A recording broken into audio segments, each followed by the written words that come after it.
નમસ્તે બહેનો, વિદ્યાર્થીની બહેનો, ગયા પીરિયડની અંદર 12મા ધોરણના અર્થશાસ્ત્રમાં બીજું જે ચેપ્ટર છે વૃદ્ધિ અને વિકાસના નિર્દેશકો. વૃદ્ધિ અને વિકાસના જે નિર્દેશકો છે એમાં ગયા લેક્ચરની અંદર આર્થિક વિકાસ એટલે શું ને આર્થિક વિકાસની અંદર જે પરિવર્તનો છે એ કેટલા પ્રકારના પરિવર્તનો આવે છે. તો પરિવર્તનો બે પ્રકારના આવે છે, એક પરિમાણાત્મક ફેરફારો અને ગુણાત્મક ફેરફારો. જ્યારે આપણે અગાઉના લેક્ચરમાં પણ જોયું કે આર્થિક જે વૃદ્ધિ છે એ આર્થિક વૃદ્ધિની અંદર માત્ર પરિમાણાત્મક જ પરિવર્તનો ધ્યાનમાં લેવાય છે, જ્યારે આર્થિક વિકાસની અંદર પરિમાણાત્મક ફેરફારોની સાથે સાથે ગુણાત્મક જે ફેરફારો છે એને પણ ધ્યાનમાં લેવામાં આવે છે. આ બધી જ બાબતોનો અભ્યાસ ગત પીરિયડની અંદર આપે કર્યા બાદ નવો ટોપિક આજે આપણે લઈએ કે આર્થિક વિકાસ માટે કેટલાક અર્થશાસ્ત્રીઓએ પોતાની વ્યાખ્યા આપી છે. આર્થિક વિકાસના સંદર્ભની અંદર કેટલાક મહત્ત્વના જે અર્થશાસ્ત્રીઓ છે એને કેટલીક વ્યાખ્યાઓ આપી છે. એમાં માઇકલ ટોડેરો છે, G.M. મેયર છે ને મેકલપ, આ ત્રણ અર્થશાસ્ત્રીઓ છે. આ ત્રણ અર્થશાસ્ત્રીઓએ આર્થિક વિકાસની જે વ્યાખ્યાઓ છે એ પોતાના અનુભવને આધારે આપેલી છે. ત્રણ અર્થશાસ્ત્રીઓ માઇકલ ટોડેરો, G.M. મેયર અને મેકલપ, આ ત્રણ અર્થશાસ્ત્રીઓએ પોતાની જે વ્યાખ્યા આપી એમાં સૌથી પહેલાં આપણે લઈએ માઇકલ ટોડેરોની લઈએ. માઇકલ જે ટોડેરો છે એ માઇકલ ટોડેરો આર્થિક વિકાસના સંદર્ભની અંદર એવું કહે છે કે આર્થિક વિકાસ એ બહુપરિમાણાત્મક પ્રક્રિયા છે. આ માઇકલ ટોડેરો બહુ સંક્ષિપ્તની અંદર એ વ્યાખ્યા આપે છે કે આર્થિક વિકાસ એ બહુપારિમાણિક પ્રક્રિયા છે. બહુપારિમાણિક પ્રક્રિયા છે. હવે બહુપારિમાણિક પ્રક્રિયા એટલે કે એમાં ગુણાત્મક જ ફેરફારો થઈ જાય છે, પરિમાણાત્મક જે ફેરફારો છે એ પણ ફેરફારો થઈ જાય છે. તો આ જોઈએ આપણે માઇકલ ટોડેરોના વિચારો. ત્યાર પછી આપણે જોઈએ G.M. મેયર. તો G.M.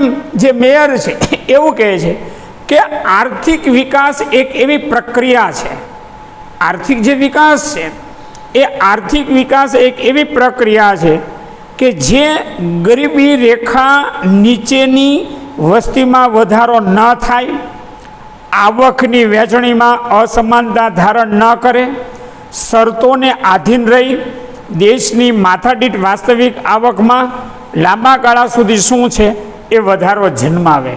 તો આ જે G.M. મેયર છે એ થોડુંક વિસ્તૃતમાં સમજાવે છે. એવું કહે છે કે આર્થિક વિકાસ એક એવી પ્રક્રિયા છે કે ગરીબીની રેખા નીચેની વસ્તીમાં વધારો ન થાય. હવે ગરીબીની રેખાની ઉપર અને ગરીબીની રેખાની નીચે. હવે ગરીબીની રેખાની ઉપર કોને કહેવાય અને ગરીબીની રેખાની નીચે કોને કહેવાય એનો અર્થ દરેક બહેનો સમજી લો કે અન્ન, વસ્ત્ર, રહેઠાણ, શિક્ષણ ને આરોગ્ય, આ પાંચ વસ્તુ માનવીની પાયાની જરૂરિયાત છે. માનવી પાયાની જરૂરિયાત, મૂળભૂત જરૂરિયાત, આ બંને શબ્દો ઇકોનોમિક્સની અંદર સમાન છે, સમાનાર્થી ગણવામાં આવે છે. માનવીની મૂળભૂત જરૂરિયાતો કુલ 5 છે: અન્ન, વસ્ત્ર, રહેઠાણ, શિક્ષણ અને આરોગ્ય. હવે આ 5 વસ્તુ છે ને સરળતાથી મળતી હોય એ ગરીબીની રેખાની ઉપર છે, અને જેને આ 5 વસ્તુ પ્રાપ્ય ન હોય એ ગરીબીની રેખાની નીચે છે. તો આર્થિક વિકાસના સંદર્ભની અંદર G.M. મેયર એવું કહે છે, આર્થિક વિકાસના સંદર્ભની અંદર પોતાના જે મંતવ્યો છે, પોતાના જે વિચારો છે એ વિચારોને અભિવ્યક્ત કરતા કહે છે કે ગરીબી રેખા નીચેની વસ્તીમાં વધારો ન થાય. સમાજના બધા જે લોકો છે એ સમાજનો પ્રત્યેક જે વર્ગ છે એ પ્રત્યેક વર્ગને અન્ન, વસ્ત્ર, રહેઠાણ, શિક્ષણ, આરોગ્ય, આ 5 વસ્તુ છે. એ 5 વસ્તુ સરળતાથી એ પ્રાપ્ત થાય તો એ વસ્તીમાં વધારો ન થાય. આવકની વહેંચણી વધુ અસમાનતા ધારણ ન કરે. અગાઉના લેક્ચરની અંદર મેં આપણા વર્ગખંડમાં મારા લેક્ચરમાં એક વાક્ય બોલ્યો હતો અને બોર્ડ ઉપર લખ્યું હતું કે અસમાનતા 2 પ્રકારની છે. એક આવકની અસમાનતા અને સંપત્તિની અસમાનતા. દરેક બહેનો બરાબર સમજો કે દુનિયાનો કોઈ પણ દેશ હોય, એ દુનિયાના કોઈ પણ દેશની અંદર જે અસમાનતા છે એ અસમાનતા 2 પ્રકારની જોવા મળે. કાં તો આવકની અસમાન વહેંચણી જોવા મળે, કાં તો સંપત્તિની જે અસમાન જે વહેંચણી છે એ વહેંચણી જોવા મળે. તો મેયર એવું કહે છે, GM મેયર એવું કહે છે કે જે ગરીબી રેખા નીચેની વસ્તીમાં વધારો ન થાય, આવકની જે અસમાન જે વહેંચણી છે એ પણ વધારે ન ધારણ કરે, શરતોને આધીન રહીને કેટલીક જે શરતો છે એ ઇકોનોમિક્સની અંદર પ્રિન્સિપલ ઓફ ઇકોનોમિક્સ, અર્થશાસ્ત્રના જે સિદ્ધાંતો છે એ શરતોને આધીન રહીને દેશની માથાદીઠ વાસ્તવિક આવકમાં લાંબા ગાળા સુધી જે વધારો છે એ વધારો શું છે? જન્માવે. માથાદીઠ આવક. માથાદીઠ આવક એટલે શું? એ આપણી બહેનોને એની જે સંકલ્પના છે, સંકલ્પના એટલે જે વ્યાખ્યા છે એ વ્યાખ્યા એ માલુમ છે, ખ્યાલ છે કે દેશની કુલ રાષ્ટ્રીય આવકને દેશની કુલ જનસંખ્યા વડે ભાગતા પ્રત્યેક વ્યક્તિ દીઠ જે સરેરાશ આવક મળે છે એને આપણે શું કહીએ? માથાદીઠ આવક તરીકે આપણે એને ઓળખીએ છીએ. તો આ જોયો આપણે GM મેયરનો વિચાર આર્થિક વિકાસના સંદર્ભમાં. ફરી એક વખત 2 મિનિટ જોઈ લો કે આર્થિક વિકાસ એક એવી પ્રક્રિયા છે કે ગરીબી રેખા નીચેની વસ્તીમાં વધારો ન થાય, આવકની અસમાનતા એ વધુ ધારણ ન કરે, કેટલીક શરતોને આધીન રહીને દેશની માથાદીઠ વાસ્તવિક જે આવક છે એ દેશની માથાદીઠ વાસ્તવિક આવકમાં લાંબા ગાળા સુધી એ વધારો જન્માવે.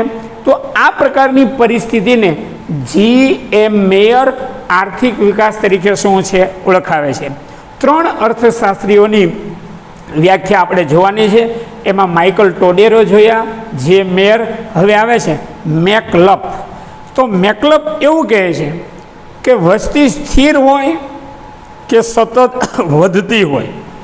હવે વસ્તી સ્થિર હોય કે સતત વધતી હોય, પરંતુ ઉત્પાદનના સાધનો અને ઉત્પાદનની રીતમાં ફેરફાર જન્માવતી એવી પ્રક્રિયા છે કે જેને લીધે માથાદીઠ આવકમાં સતત વધારો થતો હોય, લોકોનું જીવન ધોરણ ઊંચું જતું હોય, તો દેશનો આર્થિક વિકાસ થઈ રહ્યો છે તેમ કહેવામાં આવે છે. મેકલપ છે એ આ બંને અર્થશાસ્ત્રીઓ કરતાં પોતાની જે વ્યાખ્યા છે, પોતાના જે વિચારો છે એ વિચારો થોડાક જુદી રીતે રજૂ કરે છે કે વસ્તી સ્થિર હોય, ન વસ્તીમાં વધારો થાય ન વસ્તીમાં ઘટાડો થાય, અથવા તો વસ્તી છે કે સતત શું છે? વધતી હોય. ઉત્પાદનના સાધનો, ઉત્પાદનની રીતમાં ફેરફાર જન્માવતી એવી પ્રક્રિયા છે.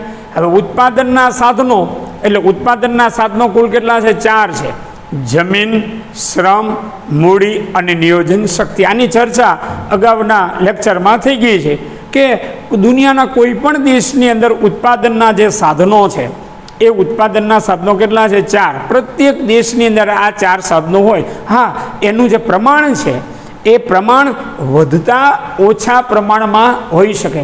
કાં તો અમુક જે વિકસિત જે દેશો છે એ વિકસિત દેશની અંદર આ જે ઉત્પાદનના 4 જે સાધનો છે એનું પ્રમાણ થોડું ઊંચું હોય, અને જે વિકાસશીલ દેશ છે, અલ્પ વિકસિત જે દેશ છે એમાં ઉત્પાદનના સાધનોનું પ્રમાણ છે એ થોડું ઘણું નીચું હોઈ શકે છે.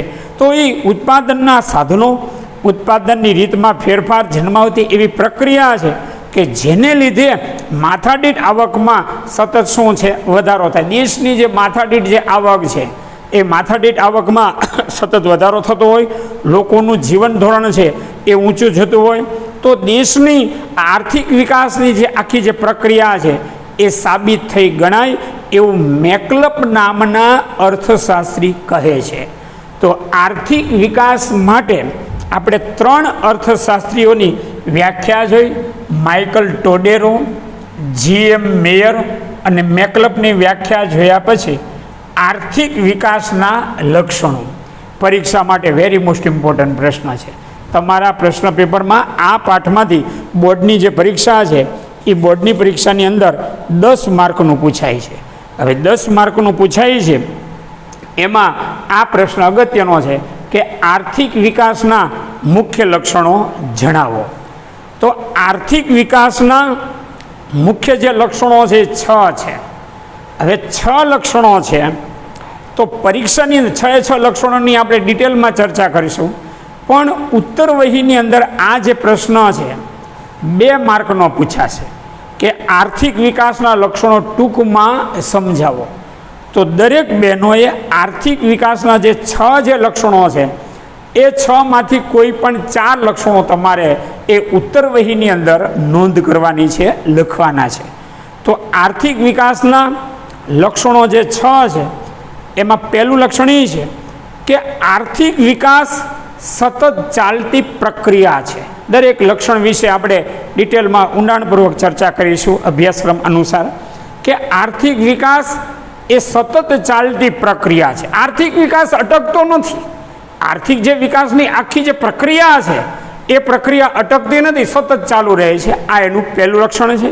બીજું લક્ષણ એ છે કે આર્થિક વિકાસમાં 2 પ્રકારના ફેરફારો થાય છે, પરિવર્તન થાય છે, જે આપણી બહેનોને ખ્યાલ છે. એક તો પરિમાણાત્મક ફેરફારો થાય છે અને ગુણાત્મક જે ફેરફારો છે એ ફેરફારો થાય છે.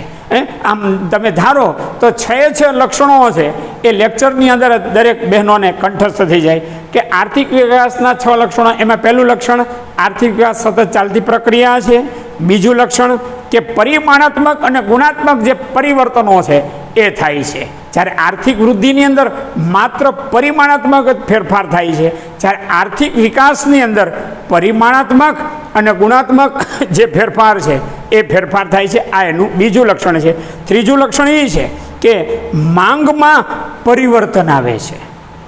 માંગમાં પરિવર્તન આવે છે. માંગ, ડિમાન્ડ.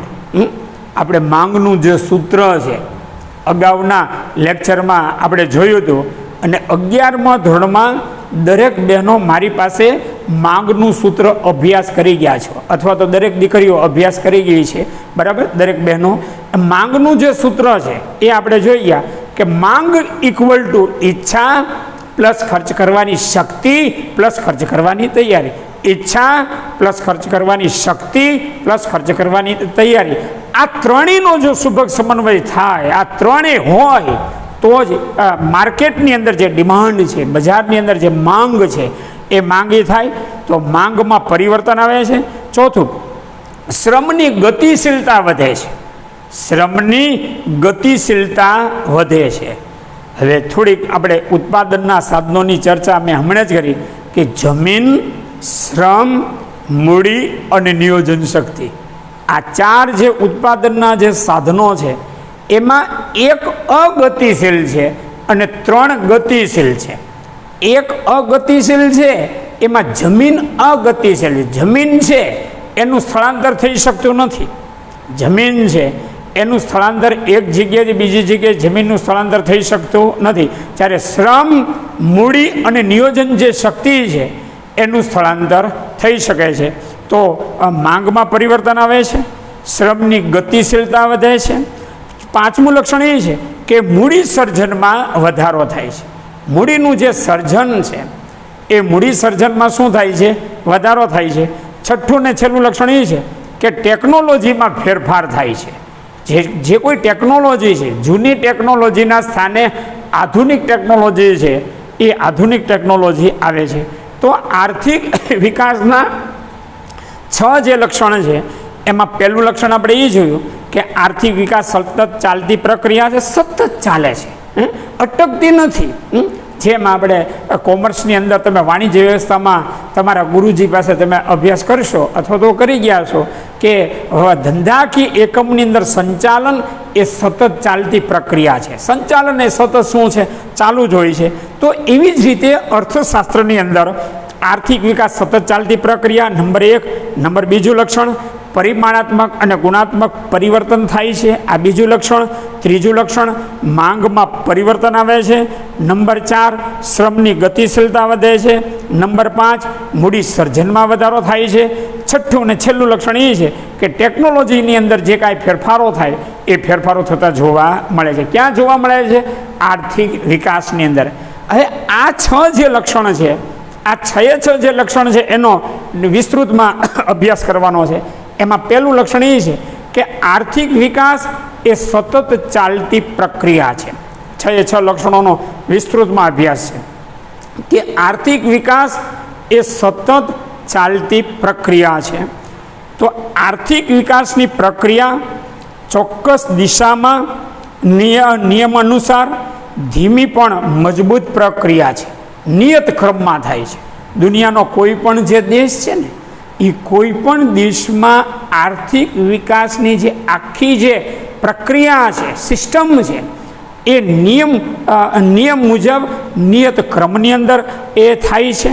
કોઈ પણ દેશમાં વિકાસની પ્રક્રિયા શરૂ કરવાનું કામ સરળ છે. કોઈ પણ દેશમાં, ચાહે આફ્રિકા ખંડના સાવ અલ્પ વિકસિત દેશો છે, એ દેશમાં જો આર્થિક વિકાસ સાધવો હોય ને, તો એ આર્થિક વિકાસ સાધવાનું જે કામ છે ને, એ કામ સરળ છે, પણ તે જાળવી રાખવાનું મુશ્કેલ છે. આર્થિક વિકાસ કરવા માટેનું જે કામ છે એ કામ સરળ છે.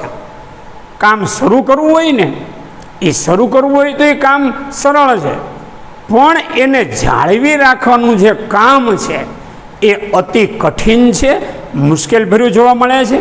શું કામ? કે સામાન્ય રીતે વિકાસની પ્રક્રિયા શરૂઆતમાં ઝડપી હોય છે, શરૂઆતમાં ઉત્સાહ બહુ હોય.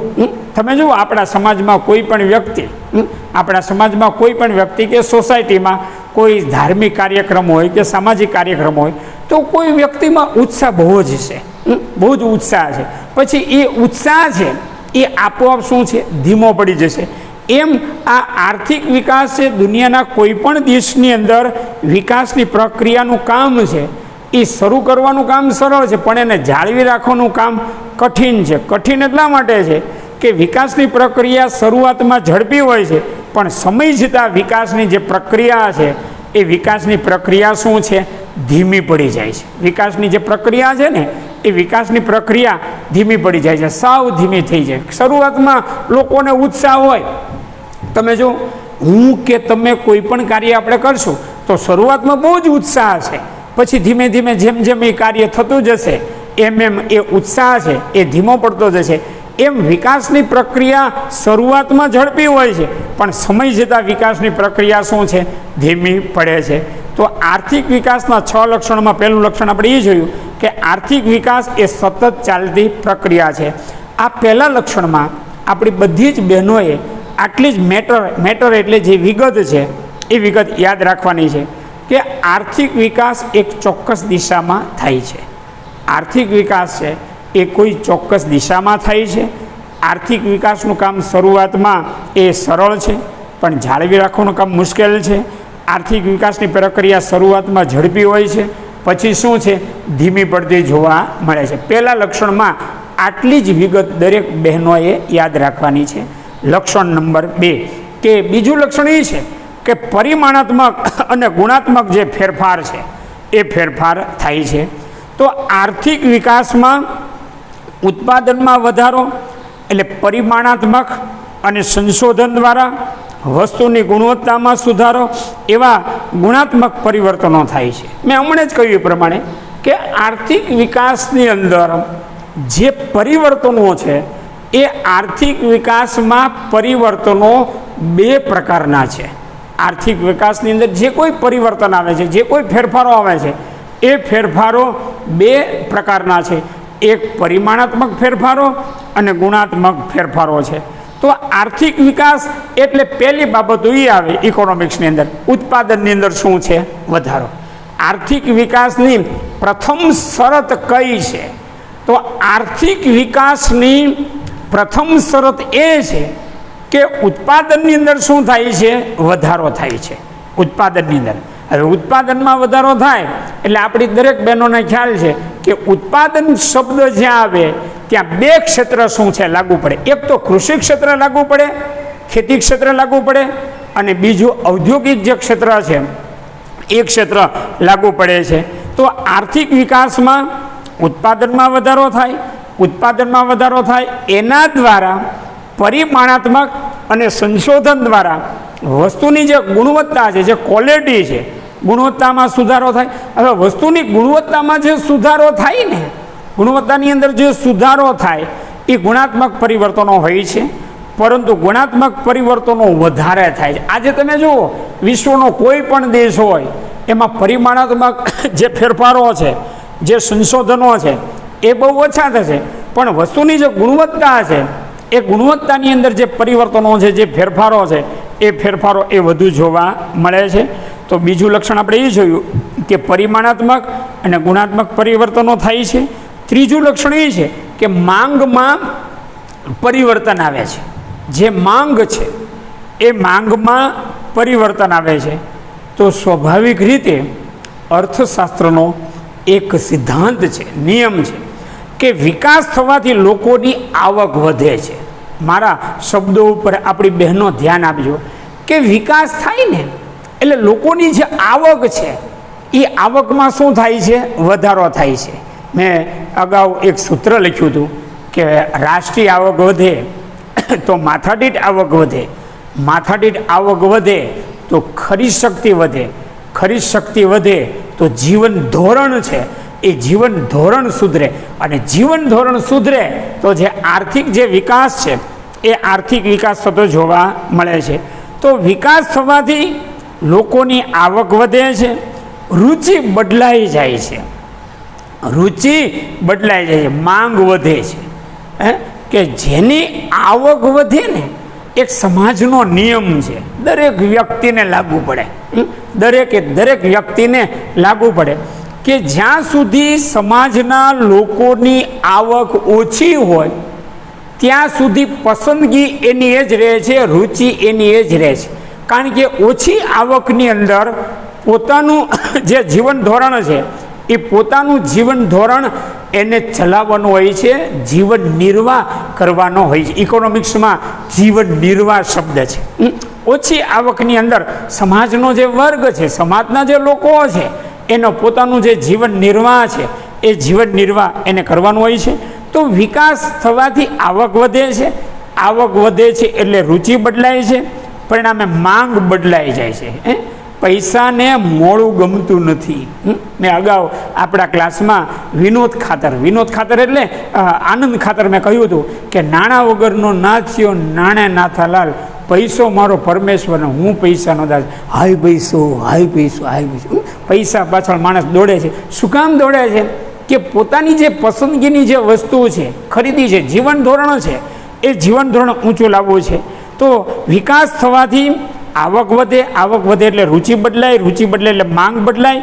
વિકાસની શરૂઆતના તબક્કામાં પ્રાથમિક વસ્તુની માંગ ઝડપથી વધે છે.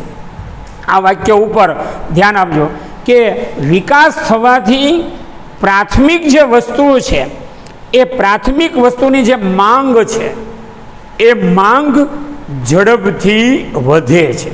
પ્રાથમિક વસ્તુની જે માંગ છે એ માંગમાં ઝડપથી વધારો થાય છે. અર્થશાસ્ત્રનો સિદ્ધાંત છે, નિયમ છે, ઇકોનોમિક્સનો એક નિયમ છે, સિદ્ધાંત છે કે ગરીબ લોકો પોતાની આવકનો 60% જેટલો જે હિસ્સો છે એ અન્ન પાછળ ખર્ચે છે. ગરીબ લોકો.